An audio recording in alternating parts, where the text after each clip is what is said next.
பாருங்க, அவிசுவாசம் நமக்குள்ளாக இருக்கும் என்று சொன்னாலே அந்த இருதயம் எப்பேற்பட்ட இருதயமாம்? பொல்லாத இருதயம்.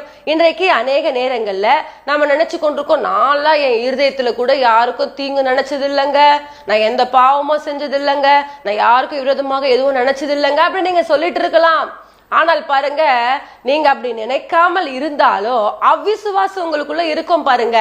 அந்த அவிசுவாசத்தை பார்த்துதான் சொல்றாரு அது பொல்லாத இருதயம். அப்போ இந்த பொல்லாத இருதயம் நமக்குள்ளாக இருக்கும் பொழுது எப்படி நம்முடைய வாழ்க்கையில ஆசீர்வாதங்கள் வரும்? எப்படி நம்ம வாழ்க்கையில தேவன் ஒரு மேன்மைகளை கொடுப்பாரு? எப்படி தேவன் நம்மோடு கூட இருப்பாரு? இப்ப பாருங்க, இந்த அவிசுவாசம் தேவனுக்கு பிடிக்காது. பாருங்க, விசுவாசிக்காமல் இருக்கிறவன் எதையாக தேவனிடத்துல என்ன பண்ணணும்? பெறலாம் என்று நினையாது இருப்பானாக சொல்லப்பட்டிருக்கு.